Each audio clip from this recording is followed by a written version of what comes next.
Hi. Today I would like to discuss with you why exhaust heat pumps are not a silver bullet and why we should be critical towards information we sometimes receive from installers, manufacturers, maybe government as well, as sometimes exhaust heat pumps are shown in a light that they're a solution for all the problems. So, just to give you a bit of background, my name is Tom and I'm a mechanical and sustainability consultant.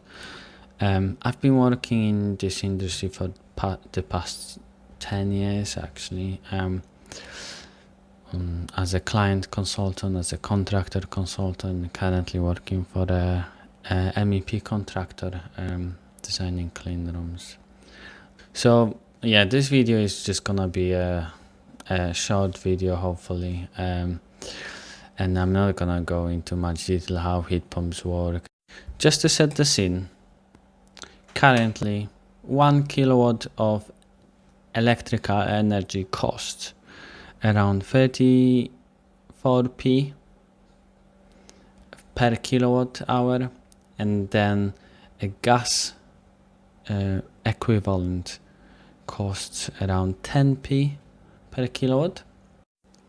When we think about exhaust heat pumps, the biggest selling point of them is that seasonal efficiency is typically between 5-6, which equals to, if we provide them with 1 kilowatt of electrical energy, it can produce 5 kilowatts of energy, of usable heat energy.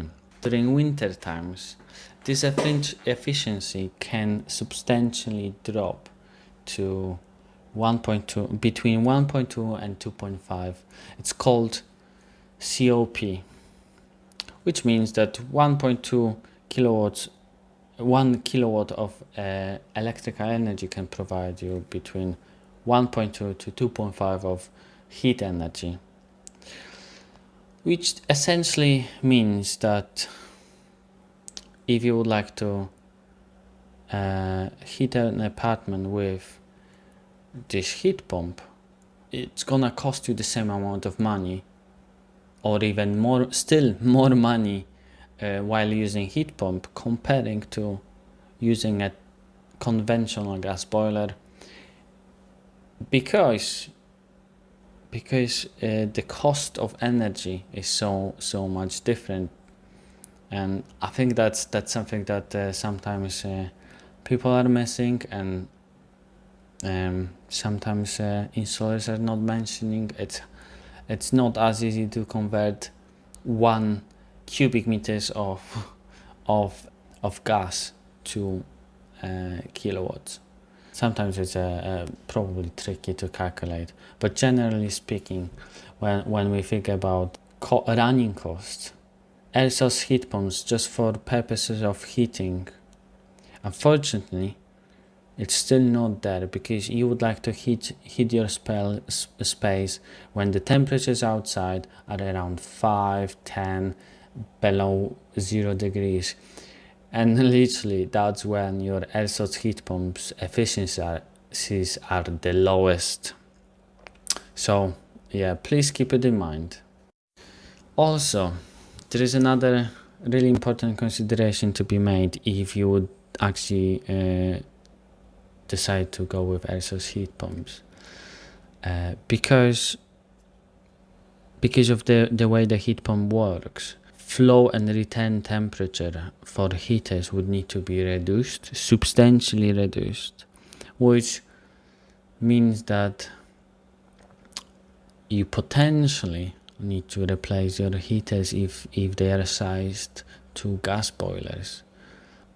And typically for a few bedroom apartment, it relates to replacing heaters when, for example, they are 1.2 meters on 600 millimeters high, and you would need to double the size, or you would need to start thinking about vertical heaters. It's alright, but it's gonna look funny. to be honest. But that's just one of those things that you need to consider when you are thinking about using air source heat pump for the older house. That's just another thing to consider. If it's a new house, it's fair enough. It's probably worth doing it. It's easier because you don't need to connect gas to your house. It's a probably clear winner because you have more energy efficient building, you have MVHR, you have all the features that you need to lower your heat losses.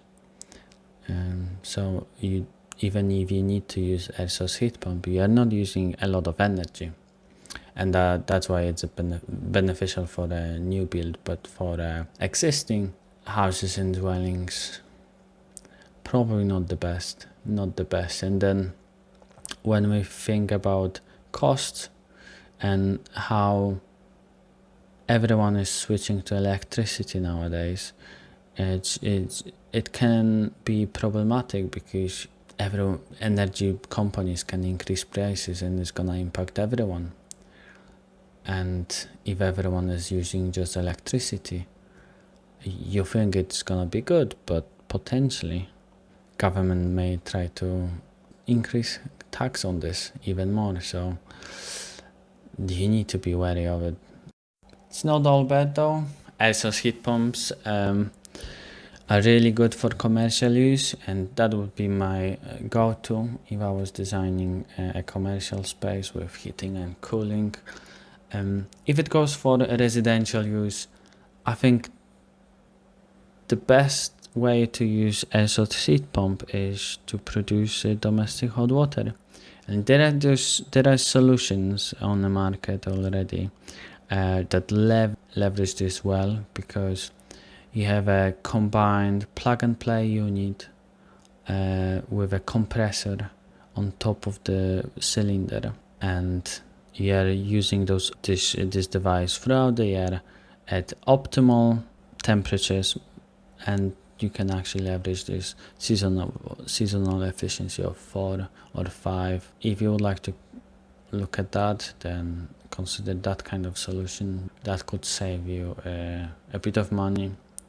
If you are not looking to spend that much money, maybe think about insulating your water cylinder if you are using electric solution currently. If you have typical combi boiler, then I would advise reducing your flow and return temperature. For example, during winter, you could try reducing your flow to 55 degrees, and then during summer, 45 degrees, if you don't have recirculation pipework. And that this small tweak may save you probably 10%, maybe 20% on your running costs. So this one thing can save you so much more money than actually replacing your boiler with a source heat pump. If you have any questions and you would like to discuss any of these specific scenarios, please leave a comment with property size, EPC rating, and your question. And if anyone is gonna have one, I may create another video. Thank you.